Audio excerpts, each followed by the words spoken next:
સુરત ભાજપના મહિલા કોર્પોરેટરના પતિને ધમકીભર્યા મેસેજ મામલે સાયબર ક્રાઇમ સેલની ટીમે કોંગ્રેસના પૂર્વ કોર્પોરેટરના પુત્રની ધરપકડ કરી હતી.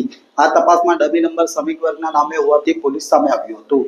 સુરત ભાજપ મહિલા કોર્પોરેટરની દીકરી પર હુમલો અને પતિને ગર્ભિત ધમકી મળતા પોલીસ ફરિયાદ નોંધવા પામી હતી. સુરત સાયબર ક્રાઇમ સેલમાં ફરિયાદ મળતા પોલીસે તપાસ શરૂ કરી હતી, જેમાં ડમી નંબરથી ગર્ભિત ધમકી આવી. તે ડમી નંબર કોંગ્રેસના પૂર્વ કોર્પોરેટરના દીકરો વાપરતો હોવાથી પોલીસે કોંગ્રેસના પૂર્વ કોર્પોરેટરના પુત્ર મોહમ્મદ અશફાક નઈમુદ્દીન રીફાઈની ધરપકડ કરી હતી. મોહમ્મદ અશફાક ભાજપના જ મહિલા કોર્પોરેટરના પતિ ભૂપેન્દ્ર રાવતકાના મિત્રનો દીકરો હોવાનું જાણવા મળ્યું છે. જોકે મોહમ્મદ નઈમુદ્દીન રીફાઈ અને ભૂપેન્દ્ર રાવતકા વર્ષો જૂના સારા મિત્રો હોવાનું પોલીસને જાણવા મળ્યું હતું. આરોપી અશફાકે કોર્પોરેટરના પતિને વોટ્સઅપ નંબરથી ગર્ભિત ધમકીઓ આપી હતી, તેમજ ડમી નંબરના આધારે ધમકીભર્યા મેસેજ કર્યા હતા. આ ફરિયાદના પગલે સાયબર ક્રાઇમ ટીમે તપાસ શરૂ કરી હતી, જે તપાસમાં આ ડમી નંબર સમીક વર્ગના નામે હોવાનું સામે આવ્યું હતું. જે નંબર તેણે 500 રૂપિયામાં બિલ્ડર અશફાકને આપ્યો હતો. આ નંબરથી અશફાક વારંવાર ધમકીભર્યા મેસેજ કરતો હતો. વર્ષ 2023થી કરવામાં આવતા મેસેજ વચ્ચે કેનેડામાં અભ્યાસ કરતી દીકરી પર પણ હુમલાની 3 ઘટના બની હતી.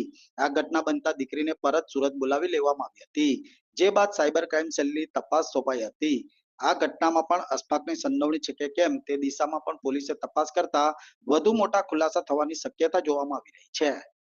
સાયબર ક્રાઇમ સેલમાં એક ફરિયાદ નોંધવામાં આવી છે, જેમાં જે ફરિયાદી છે એમને અજાણ્યા નંબરથી ગંદુ ગાડી આપીને અને ધમકીભર્યા મેસેજ એમના દીકરી વિશે કરનાર જે વ્યક્તિ છે એમની સામે એક ગુના નોંધવામાં આવેલ હતું. અને એને ડિટેક્ટ કરતા અમે લોકોને ખબર પડી કે ડમી નંબર વાપરવામાં આવેલ હતી.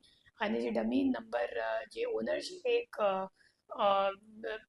લોઅર વર્ગનો મજદૂર જેવા માણસ હતો. એમની પૂછપરછ કરતા ખબર પડી અને ટેકનિકલ વર્કઆઉટથી ખબર પડી કે ખરેખર આના પાછળ એક અશફાક કરીને બિલ્ડર છે.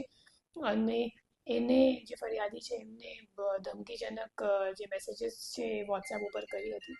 અને જે ફરિયાદી છે એમના જે દીકરી કેનેડામાં ભણતી હતી અને ફરિયાદીને પછી બીક લાગી અને હુમલો, મતલબ એમને એમ લાગ્યું કે કદાચ હુમલો થઈ જશે એના દીકરી ઉપર, અને એના માટે પછી દીકરીની પરત ગુજરાત બોલાવી લીધું છે. અને આ ગુનાનું ડિટેક્શન અત્યારે, મતલબ આ દિશામાં તપાસ ચાલુ છે કે ખરેખર જે હુમલો કરનાર વ્યક્તિ છે કેનેડામાં એ બિલ્ડરથી સંકળાયેલ છે કે કેમ, એ જોવા ઉપર બાકી છે.